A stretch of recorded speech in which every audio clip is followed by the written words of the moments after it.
Hello everyone, good morning. तो सुबह का टाइम है और यहाँ पे मैंने बच्चों के लिए स्पेशल उनकी फेवरेट डिश बना के दे दी। तो दोनों लोग लग गए हैं और राधिका भी एंजॉय कर रही है। तो अभी बच्चों को ब्रेकफास्ट करा के फिर हम लोग रेडी हो गए और थंबनेल में तो मैंने लगा ही दिया है कि हम कहाँ जा रहे हैं। वैसे मैं बता दूं कि मैं माता रानी के दरबार उनके दर्शन करने के लिए जा रही हूँ। आज बच्चों के साथ ही जा रही हूँ और अकेले भी कभी कभी टाइम स्पेंड करना चाहिए अपने बच्चों के साथ में। तो हस्बैंड भी नहीं थे और मैंने बस प्लान बनाया कि अभी घूम के आते हैं। और सुबह का टाइम है, लगभग 9 9 क्या 9:30 बजे हम लोग निकले हैं घर से।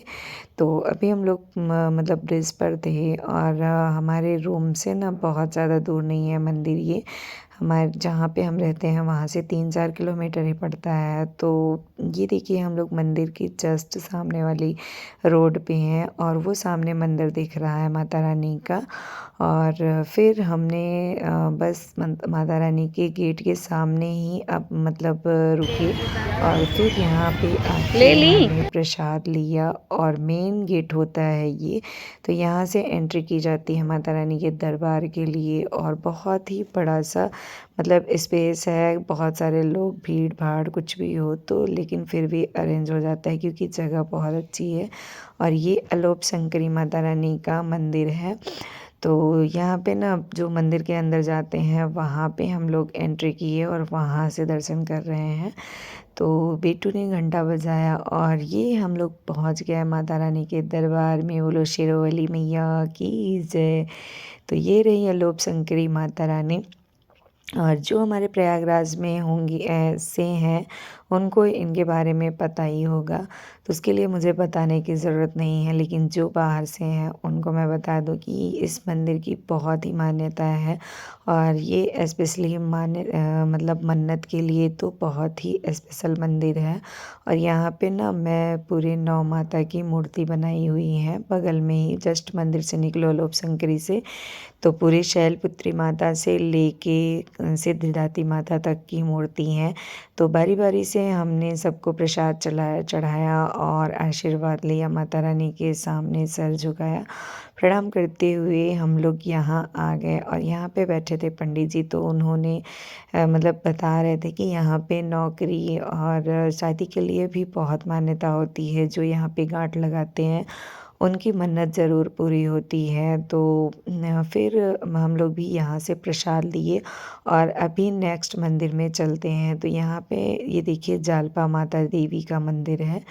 तो यहाँ पे पंडित जी पूछ रहे थे कि आपने किसी के लिए मन्नत तो नहीं करी है, बट मैंने बेटू के लिए मन्नत करी थी। जब देवी जी आती हैं या कुछ स्किन की प्रॉब्लम होती है ना, तो यहाँ पे मान देते हैं, तो मन्नत करते हैं तो पूर्ण होती हैं। तो पंडित जी ने बोला कि पहले आप परिक्रमा करके आओ 5 बार, फिर हम विधि विधान से पूजन करवाएंगे। तो ये रही, मैं राधिका को गोदी में लेके कर रही थी और बेटू बाबू पहले लगे थे। उन लोगों को तो बड़ा मज़ा आ रहा था। तो फिर यहाँ पे हम लोगों ने ना अपना प्रसाद दिया पंडित जी को और उन्होंने माता रानी को भोग भी लगा दिया और हमारे प्रसाद को भी चढ़ाया। फिर पंडित जी बेटू को ही हाथ से माता रानी को प्रसाद दिए।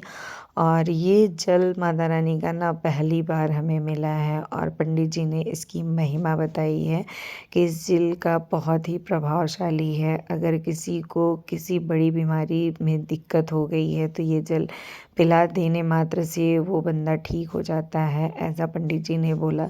तो फिर मैंने ना बच्चों को पिलाया, खुद भी पिया और उसके बाद एक डिब्बी लेके फिर घर के लिए ले आई कि सब लोगों को दो ये देना है घर पे। और यहाँ पे ना पूरा मंदिर के बगल में बहुत अच्छी सी दुकानें लगी हुई रहती हैं और स्पेशली यहाँ की चूड़ियाँ बहुत अच्छी होती हैं। फिर हम लोग ना बाहर आ गए घूमते घामते और राधिका भी साथ में है, तो इसलिए ज़्यादा तो मैंने मतलब वीडियो नहीं बनाई थी, लेकिन जो बनाया था वो आप लोगों के साथ में शेयर किया। और देखिए राधिका मेरी कैसे आ रही है, जैसे बहुत बड़ी हो गई हो, अपने दीदी भैया के साथ में दोनों का हाथ पकड़ के कुट कुट करके चलती है, बहुत ही प्यारी लगती है।